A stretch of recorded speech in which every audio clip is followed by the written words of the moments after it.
여러분, 예레미야 선지자라는 분이 계시는데 이분은 눈물의 선지자라고 합니다. 왜냐하면 그가 전해야 될 하나님의 메시지 때문에 그런데요. 그 메시지는 이렇습니다. 하나님을 떠나서 하나님을 의지하지 않고 우상 숭배를 하던 남유다 백성들을 향해서 북방의 칼 바벨론에 의해서 남유다는 멸망될 것이니까 저항하지 말라. 저항해도 소용없다. 최선은 항복하는 것이다 라고 하는 메시지였어요. 민족이 멸망된다는 겁니다. 포로로 잡혀갈 거라는 것입니다. 그 메시지를 전하는데 어찌 선지자가 마음이 안 아프겠습니까? 또 아무리 그래도 그렇지 우리나라가 망할 것이다, 저항하지 말라, 항복하라, 이런 말을 들을 때 누가 좋아하겠습니까? 그래서 고난도 심했습니다. 예레미야 애가 눈물로 지은 노래라고 하죠. 애가서에 보면 3장 19절에 이렇게 말씀하고 있어요. 내 고초와 재난 곧 쑥과 담즙을 기억하소서 그래요. 여러분, 쑥과 담즙 잘 아시죠? 굉장히 씁니다. 고난이 어떻다는 거예요? 쑥과 담즙 같다는 거예요. 그만큼 굉장히 힘들었다라는 거예요. 그럼에도 불구하고 그가 고난을 이겨낼 수 있었던 것은 소망의 하나님 때문이었어요. 그가 그 에가서 3장 19절을 지나서 22절, 23절에 뭐라고 말씀하시냐면 우리 한번 읽어볼까요? 시작. 심으로 우리가 진멸되지 아미니이다. 이것들이 아침마다 새로우니 주의 성실하심이 크시도소이다. 할렐루야. 예, 쑥과 담즙과 같은 고난 가운데 있지만 아침마다 새롭다라는 거예요. 여러분 다 경험하셨겠지만 절망적인 상황이 올 때는요, 하루하루가 지옥 같은 겁니다. 내일이 두렵고요, 깜깜하고요, 차라리 내일이 안 왔으면 하는 생각을 합니다. 그런데 아침이 기다려진다는 거예요. 내일이 기다려진다는 거예요. 아침마다 새롭다는 거예요. 왜요? 사랑과 긍휼이 풍성하신 주님께서 그의 성실하심으로 나의 내일을, 우리의 내일을 준비해 주시기 때문이라고 예레미야 선지자는 고백하고 있습니다. 얼마나 성실하냐면 우리 베드로전서 5장 10절인데 한번 읽어볼까요? 시작. 모든 은혜의 하나님 곧 그리스도 안에서 너희를 부르사 자기의 영원한 영광에 들어가게 하시니가 잠깐 고난을 당한 너희 친히 온전하게 하시며 굳건하게 하시며 강하게 하시며 털을 견고하게 하시리라. 할렐루야. 예, 우리가 받는 고난이 어떻다고요? 잠깐이라고. 잠깐 고난을 당한 너희를 친히라고 말씀하잖아요. 그렇습니다. 우리가 받는 고난은 아무리 힘들어도 잠깐이에요. 자, 우리의 시각으로 말고 하나님의 시선으로 한번 생각해 보면 하나님은 영원부터 영원까지 계신 분입니다. 몇천 년 전인 노아의 때도 계셨고 아브라함 때도 계셨고 다윗 때도 계신 분입니다. 그런 시간의 개념으로 보면 우리가 삶을 살아도 많이 산들 120년 아니겠습니까? 하나님의 시간으로 보면 이 120년이라는 시간은 점도 안 되는 시간이에요. 120년 우리가 살아도 120년 동안 고난당하는 거 아니잖아요. 그죠? 1년, 2년, 3년, 길면 10년. 이런 고난의 시간을 보면 이 하나님 편에서의 시선으로, 시간의 개념으로 보면 아무것도 아닌 시간이에요. 아주 잠깐의 시간입니다. 그런데 그 시간도 주님은 낭비하지 아니하시고 그 잠깐의 시간 동안 이 고난이라고 하는 재료를 통해서 나를 어떻게 하신다고요? 온전하게 회복시켜 주시고 굳건하게 흔들림 없이 곧게 세워주시고 강하게, 어디로부터? 죄로부터 강하게 해주시고 견고하게 어떻게? 변함없이 만드시더라는 겁니다.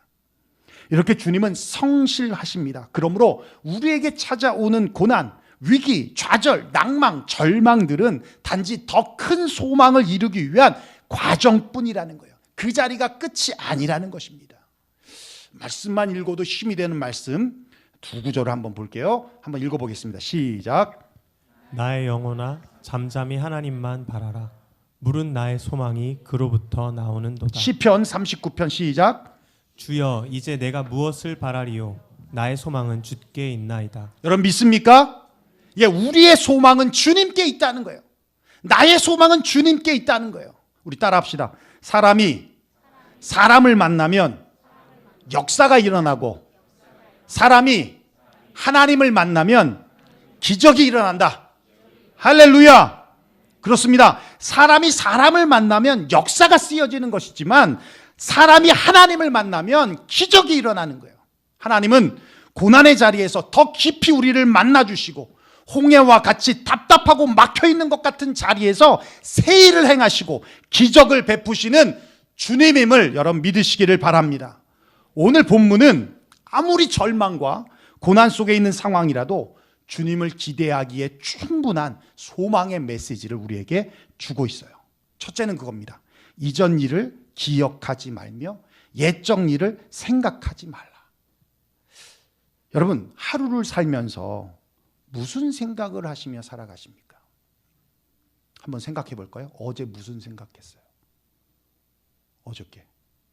한번 이렇게 생각해 봐. 저는 축구 생각하고 살아요, 요즘에.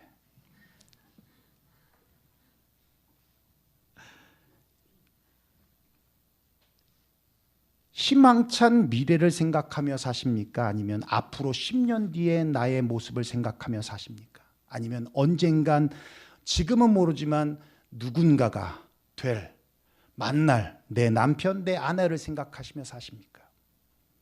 사무엘 존스라고 하는 사회심리학자가 사람들이 무슨 생각을 하며 살까라는 것을 조사해 봤더니, 놀랍게도 사람들은 지나간 과거를 가장 많이 생각하며 산다고 해요. 40%가요 어두웠던 과거, 실수했던 과거, 창피했던 과거, 이미 지나가 버린 불필요한 생각에 사로잡혀 살더라는 겁니다. 저도 가끔씩 끔찍했던 일이 떠오를 때가 있어요. 그럼 막 이러죠. 여러분은 그러지 않아요? 그런 생각 가끔 떠오르지 않아요? 그럴 때가 있죠. 그러면 막 몸소리치고 잊고 싶은. 30%가 일어날 가능성이 없는 허무한 생각을 하며 살아가고요. 12%가 남의 말 때문에 상처가 된 일, 답답한 일, 분노하고 흥분했던 일들이 생각나고, 10%가 건강 염려증, 그죠? 지나친 건강에 대한 염려를 하며 살더라는 거예요. 반면에 밝고 긍정적인 생각은 8%에 지나지 않더라는 겁니다. 그래서 그런 말 하잖아요. 과거에 매여 살지 말라. 과거에 매여 살지 말라. 그렇게 말해도 우리는 보면 과거에 매여 살고 있더라는 거예요. 왕년에 날씬했는데 그럼 뭐합니까? 지금 뚱땡이죠. 왕년에 잘 나갔는데 자매들이 그냥 줄을 섰는데 그럼 뭐합니까? 그냥 아저씨예요. 왕년에 비즈니스 잘 돼서 직원 50명씩 두고 벤치 끌고 다녔는데 그럼 뭐합니까? 지금은 그냥 집에서 추리닝 입고 다닙니다. 왕년 얘기하면 할 말 없는 사람은 어디 있습니까? 저야 목사니까 뭐 왕년 없어요. 돈 번 적도 없고 뭐 할 말 없지만, 우리 성도 중에 아시는 분은 아십니다. 우리 성도 중에 돈이 너무 많아서, 캐시가 너무 많아서 셀 수가 없어서 항아리에 벌어오면 항아리에 다 집어넣고 필요할 때마다 손에 잡히는 대로 썼대요. 놀랍죠? 그럼 뭐합니까? 지금 없는데. 내가 일부에 그 얘기했더니 끝나고 사무실로 왔어요. 목사님, 항아리 아직도 있어요. 그래. 야, 거기 돈 없잖아. 그랬더니 거미줄 쳐 있어요. 그럼 뭐합니까? 거미줄 쳐 있는데.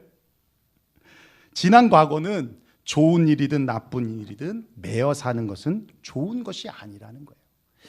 여기서 이전 일, 옛날 일이란 안 좋은 일이나 슬픈 일이나 괴로웠던 일이나 고난의 일이 아니에요. 여기 17절, 우리가 본문으로 보지 않았지만 17절 한번 읽어볼까요? 시작. 병거와 말과 군대의 용사를 이끌어내어 그들이 일시에 엎드러져 일어나지 못하고 소멸하기를 꺼져가는 등불 같게 하였느니라. 네, 이 말씀이 뭐냐면, 이스라엘이 애굽에서 노예로 있을 때 모세를 통하여서 이적과 기적을 베푸시면서 바로로부터 자유와 해방을 얻게 된 그 가슴 벅찬 감동과 감격이 있던 그 일을 말씀하고 있는 거예요. 그런데 이걸 기억하지 말라는 거예요. 이걸 생각하지 말라는 거예요. 너무 아이러니하지 않습니까? 지금 바벨론에 포로되어 있어요. 그러면 희망 회로를 돌려야죠. 옛날에 하나님이 우리 홍해를 갈라주셨어, 만나와 메추라기를 주셨어, 그러니까 하나님이 하실 거야, 이런 희망 회로를 돌려도 모자랄 판에 그 고통과 고난의 상황 속에서 그런 생각하지 말라는 거예요. 그럼 왜 주님이 그렇게 말씀하셨냐?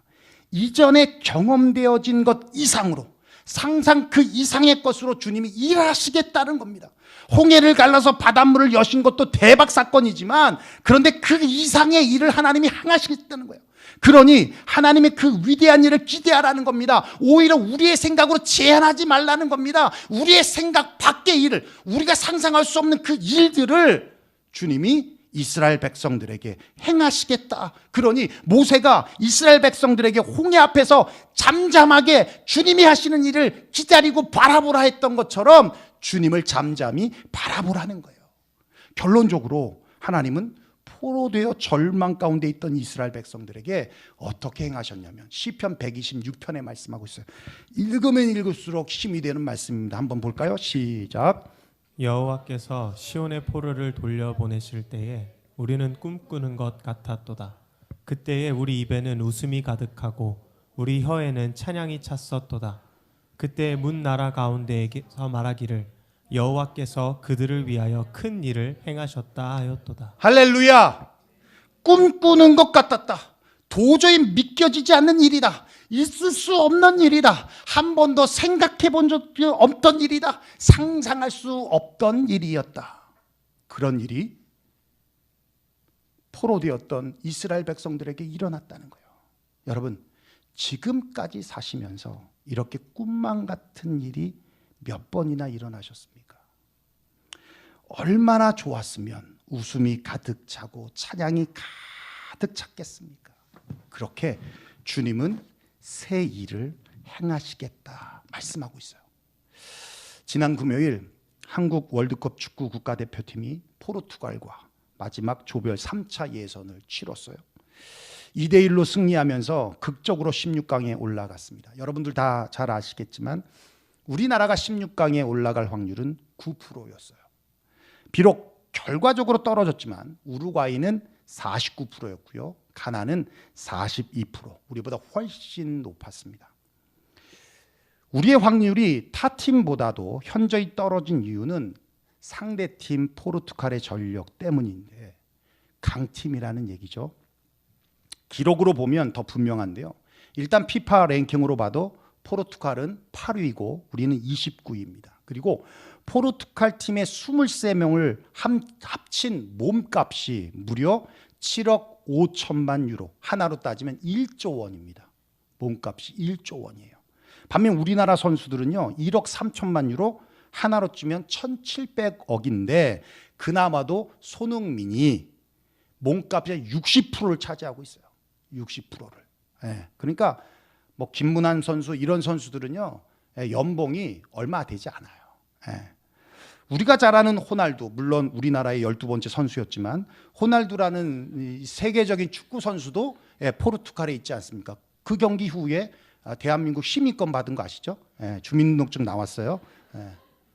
감사하죠. 이렇게 수치상으로 보면 누가 봐도 포르투갈이 강팀이었어요. 그에 비하여 우리는 약팀임에 분명합니다만 결과는 우리가 이겼고 9%의 확률이 100%의 확률이 되어서 16강에 진출했습니다. 이건 기적과도 같은 것이었어요. 경기 후에 손흥민 선수의 SNS 글이 올라왔는데 저희는 포기하지 않았고 여러분들은 우리를 포기하지 않았습니다. 대한민국 사랑합니다라는 글이 올라왔어요. 포기하지 않고 한 걸음 더 뛰어준 선수들의 투혼과 포기하지 않고 지지하며 응원했던 이 국민들이 있었기에 이뤄낸 결과물이라는 것이었습니다. 경기 후 선수들의 인터뷰뿐만 아니라 응원했던 시민들의 인터뷰를 들어보면 모두 한 사람 예외 없이 기적이라는 단어로 표현을 하고 행복하다고, 꿈만 같은 일이 일어났다고, 너무 감사하다고, 잊지 못할 순간이라고. 저도 오랫동안 여운이 안 가셔지더라고요. 그래서 끝난 경기 또 보고 또 보고 또 봤어요. 라이브로 봤는데, 교회에서 라이브로 봤는데 끊어져서 결정적일 땐 끊어져요. 그래가지고 하이라이트를 봤는데 저런 장면이 있었어? 라고 할 만큼. 예. 그래서 또 보고 또 봤는데 여운이 잘 안 가시더라고요. 그러면서 이런 생각을 했습니다. 보고 응원하고 있는 우리도 이렇게 행복한데 저 축구 선수들은 얼마나 좋을까? 지금의 순간들도 좋지만 앞으로 펼쳐질 자신의 미래에 대해서 얼마나 많은 기대를 할까? 특별히 조규성이라고 하는 선수는 이번 월드컵에서 자신의 존재감을 확실하게 알렸는데요. SNS 팔로우가 월드컵 전에 3만 명이었는데 지금은 200만 명이 넘는 스타가 되었습니다. 예상컨대 국내에 들어오면 각종 언론사의 인터뷰, TV 출연, TV 광고 등 하루 24시간 모자랄 만큼 엄청난 스케줄을 소화해야 될 것 같습니다. 비로소 자신이 스타가 되었음을 아마 느끼게 될 것이에요. 그렇습니다.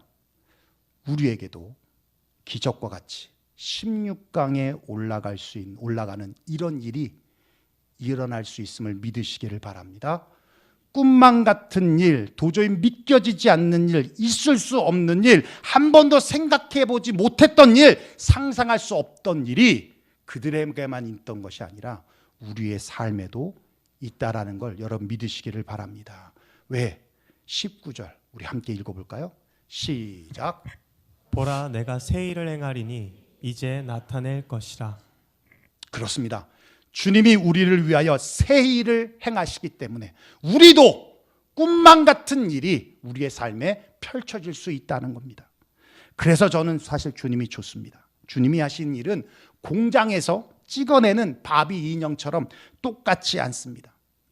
주님은 각 사람의 환경과 처지와 상황과 시기에 따라서 여러 모양으로 여러 모습으로 일하십니다.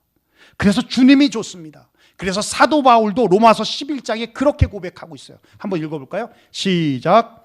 깊도다 하나님의 지혜와 지식의 풍성함이요 그의 판단은 헤아리지 못할 것이며 그의 길은 찾지 못할 것이로다. 누가 주의 마음을 알았으며 누가 그의 모사가 되었느냐. 할렐루야. 예, 여러분 여러분의 상황과 형편이 어떠한지는 몰라도 주님을 기대하십시오. 주님을 바라보십시오. 과거에 매이지 마시라는 겁니다. 과거에 활용했던 기억에 우쭐할 것도 없고 과거에 실패했던 것 때문에 움츠러들 것도 없다라는 것입니다. 지금부터 앞으로 새 일을 행하시는 주님으로 말미암아 펼쳐질 우리의 삶을 기대하고 바라보시라는 거예요. 왜요? 이전 일을 기억하지 말고 옛적 일을 생각하지 말라고 주님 우리에게 말씀해 주셨기 때문입니다. 두 번째는 그거예요. 새 일을 행하시는 주님은 광야의 길을 사막의 강을 내시는 분입니다. 바벨론 포로에서 다시 가나안으로 돌아가는 꿈만 같은 일을 만드신 것이 끝이 아닙니다. 그보다 놀라운 것은 새 일에 대한 구체적인 말씀이었어요. 우리 한번 읽어볼까요? 시작. 보라 내가 새 일을 행하리니 이제 나타낼 것이라. 너희가 그것을 알지 못하겠느냐.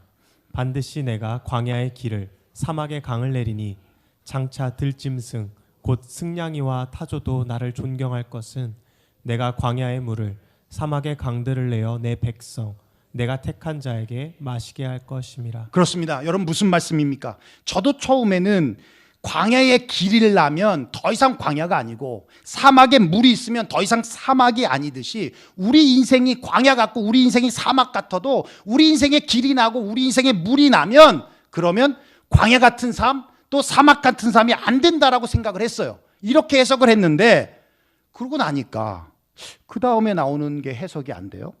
들짐승이나 승냥이가 타조가 존경할 것이다.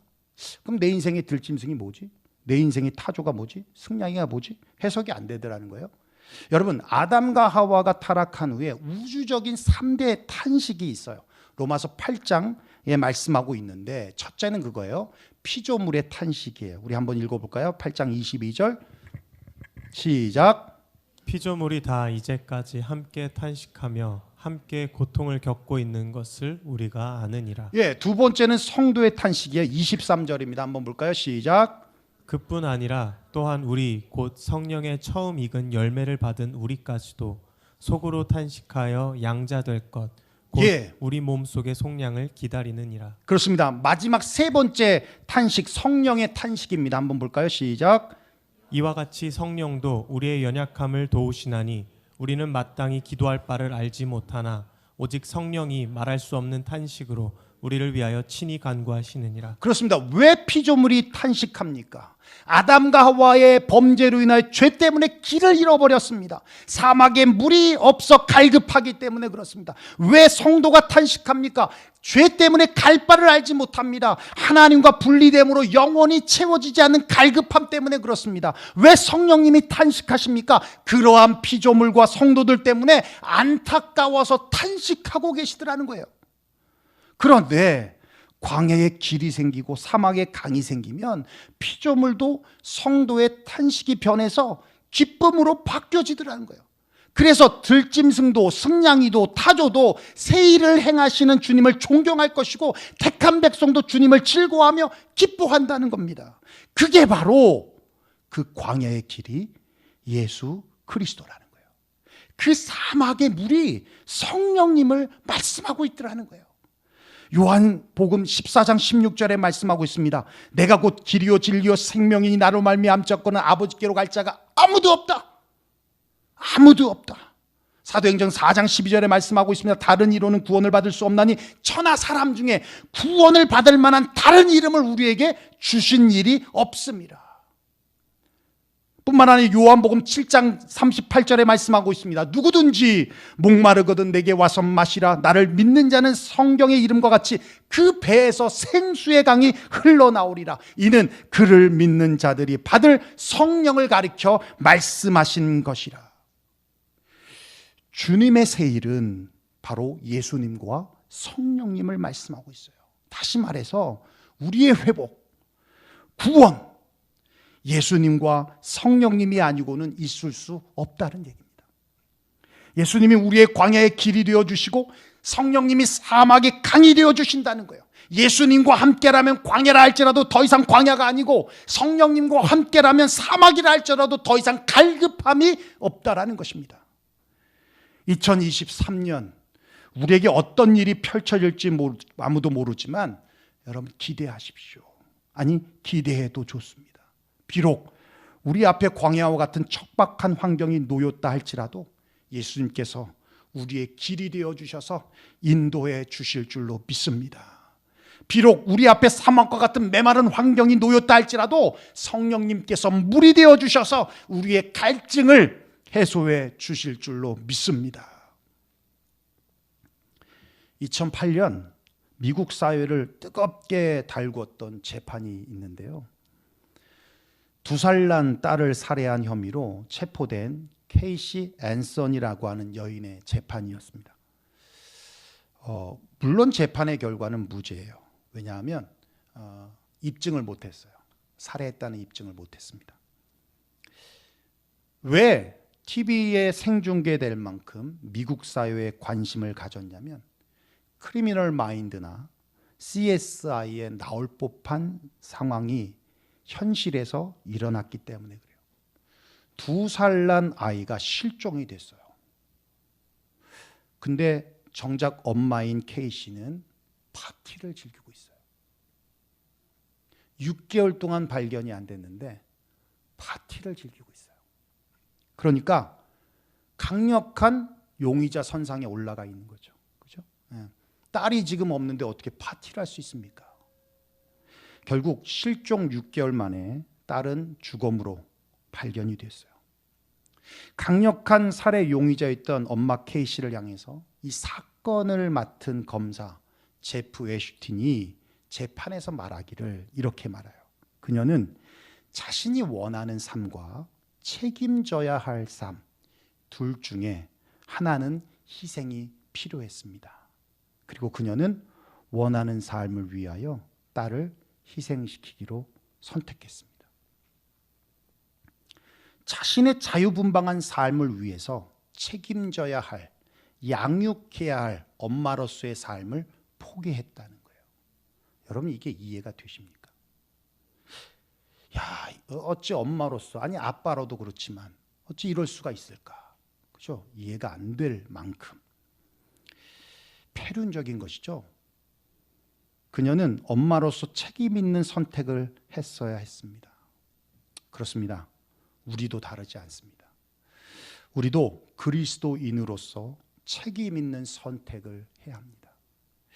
더 이상 내가 원하는 삶만을 선택해서 살 수는 없습니다. 회복의 주체 되시고 삶의 주관자 되시는 우리 주님께로 우리는 돌아와야 합니다. 그리고 그리스도인답게 그리스도인으로서의 책임 있는 삶을 선택해야 한다는 것이죠. 그렇습니다. 주님은 새 일을 행하시기 위해 이전 일을 기억하지 말고 생각하지도 말라고 하시면서 새 일을 보여주셨습니다. 새 일은 구원의 길이고 회복의 길입니다. 그 길은 바로 예수님이시고 우리의 위로자 되시는 성령님이십니다. 그분 앞으로 나오면 주님은 은혜를 부어주십니다. 여러분 나오십시오. 주저하지 마십시오. 주님의 돌보심을 다시 경험하십시오. 그럼에 있어서 2023년 한 달을 앞두고 있는 지금의 시점에서 주님 앞으로 one step forward, 한 걸음 더 앞으로 나아가기를 여러분 선택하시고 결심하시고 결단했으면 좋겠습니다.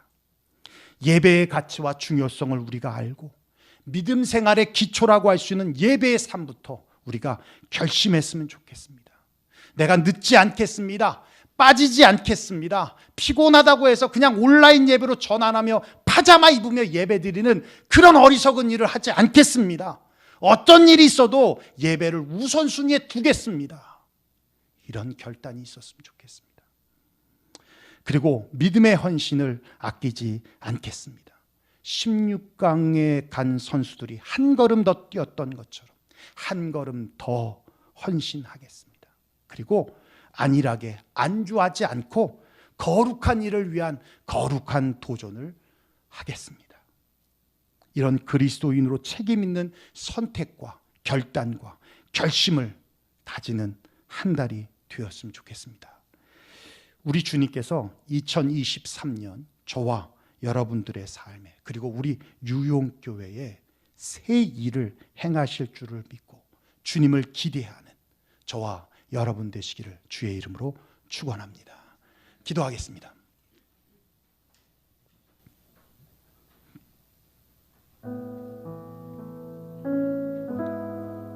꿈만 같은 일을 원하십니까?